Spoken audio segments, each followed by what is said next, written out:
दुनिया के जाने माने बड़े आर्किटेक्ट हैं।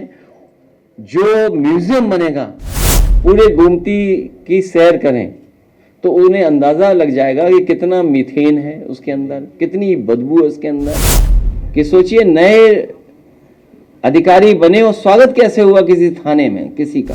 भारतीय जनता पार्टी को दुर्गंध से प्रेम है। मैं अपने प्रेस के साथियों का धन्यवाद देता हूं। इधर बहुत दिनों के बाद आप लोगों से मुलाकात हो रही है, बहुत दिनों बाद। मैं सरदार सेना के अध्यक्ष हमारे साथी डॉक्टर आर.एस. पटेल जी, उनके सभी पदाधिकारी, संगठन के सभी सहयोगी और महाराष्ट्र से चल कर के आए कामाजी पवार जी, अविनाश जी, शेख सुवान अली साहब, सत्येंद्र पटेल जी से लेकर के बड़ी संख्या में लोग आज शामिल हुए। छत्रपति शिवाजी महाराज जी का राज्याभिषेक कार्यक्रम के माध्यम से हम लोगों को बहुत साथियों के विचार सुनने का मौका मिला। वहीं यह भी हम लोगों को मौका मिला कि किस तरीके से छत्रपति शिवाजी महाराज जी ने बिना भेदभाव के, मानवता के रास्ते पर, पंथ निरपेक्ष होकर के, न्याय का रास्ता और सबको साथ लेकर के किस तरीके से एक ताकतवर साम्राज्य और एक देश को पहचान दी। कई जोखिम भरी लड़ाइयां, कई मुकाबले किए, कई परिस्थितियों से निकल करके उन्होंने समाज को और देश को एक नई दिशा देने का काम किया। हम ऐसे महापुरुष को छत्रपति शिवाजी महाराज जी के सम्मान में, जो आधा अधूरा पड़ा है म्यूजियम आगरा में, जो दुनिया का बहुत प्रतिष्ठित आर्किटेक्ट उस म्यूजियम की डिजाइन कर रहे थे, सरकार ने नाम बदल करके छत्रपति शिवाजी महाराज जी के नाम पर रखा।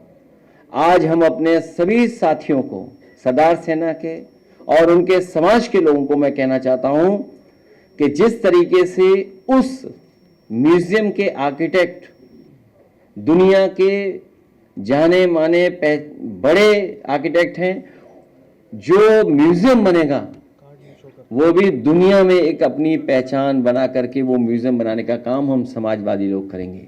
न केवल म्यूजियम बनाएंगे उनके नाम से और उनके इतिहास की जानकारी के लिए, वहीं लखनऊ का रिवर फ्रंट, जो देश का सबसे अच्छा रिवर फ्रंट है, उस रिवर फ्रंट पे छत्रपति शिवाजी महाराज जी की बहुत ही भव्य सुंदर प्रतिमा लगेगी। जिस तरह से वो सिंहासन पे बैठे हैं, वो सिंहासन सोने का होगा। ऐसा सम्मान देने का काम हम समाजवादी लोग मिलकर के आने वाले समय में 27 में करेंगे। मैं एक बार फिर सरदार सेना के सभी पदाधिकारियों का, डॉक्टर जी का, डॉक्टर आर.एस. पटेल जी, उनके सहयोगी साथियों का बहुत बहुत धन्यवाद और आभार प्रकट करना चाहता हूं। भारतीय जनता पार्टी को दुर्गंध से प्रेम है।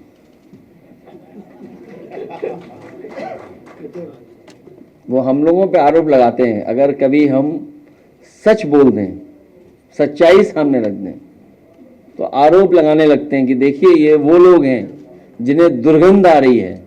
मैं तो भारतीय जनता पार्टी के लोगों से कहूँगा कि उसी मोटर बोट पर या वाटर स्कूटर पे बिना मास्क लगाए पूरे गोमती की सैर करें तो उन्हें अंदाज़ा लग जाएगा कि कितना मीथेन है उसके अंदर, कितनी बदबू है उसके अंदर। ये भारतीय जनता पार्टी को कोई अच्छा काम पसंद नहीं है, हर अच्छा काम ये खराब कर देते हैं। और सुनने में आया है कि फुब्बारे चोरी हो गए हैं, इस सरकार में फुब्बारे चोर भी बैठे हुए, और पुलिस कितनी करप्ट कर दी गई है। जब आप पुलिस से पॉलिटिकल लोगों को दबाने का काम करोगे तो पुलिस भी तो अपना मनमानी करेगी। अभी पंचायत के चुनाव आने वाले हैं, तो मान लीजिए पुलिस से ही अगर आप विपक्ष के लोगों पर दबाव बनवाओगे, उन्हें पकड़ा पकड़ी करवाओगे, उन पे झूठे मुकदमे लगवाओगे, तो क्या उम्मीद करोगे कि पुलिस फेयर काम करेगी उसके बाद?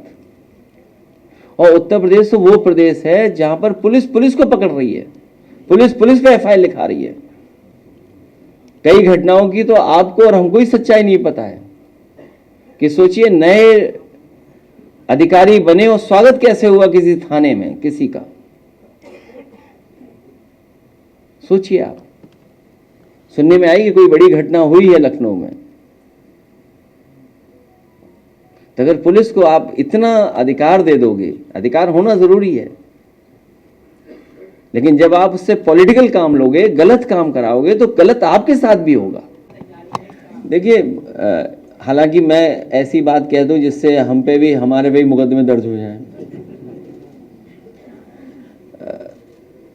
अब्बास अंसारी की सदस्यता जानबूझ करके ली है, सरकार ने जानबूझ करके ली है।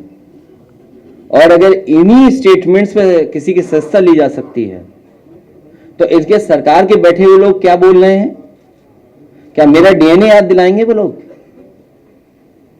क्या समाजवादियों का डीएनए पूछेंगे? जितनों ने डीएनए की बात की, उनकी सदस्यता क्यों नहीं लेते हैं जज लोग? जो लोग डीएनए पूछ रहे हैं, उनकी सदस्यता क्यों नहीं जा रही है? मुझे तो लगता है कि फैसला भी जाति के आधार पर हो रहा है। कभी कभी फैसला कराने के लिए कुछ लोगों को पोस्ट करके भेजा जा रहा है, इसीलिए पहले दिन से हम लोग कहते हैं संविधान को खतरा है। और केवल समाजवादियों की सदस्यता जा रही है। भाजपा के लोग जो स्टेटमेंट दे रहे हैं उसकी सदस्यता कभी नहीं जाएगी क्या? अगर बाई इलेक्शन होता है सर, तो क्या वो अलग बात है, वो हमारा पार्टी की बात होगी या वो हमारी पार्टी फैसला लेगी। और कई लोग तो लॉयल्टी बदलने में बड़े होशियार हैं।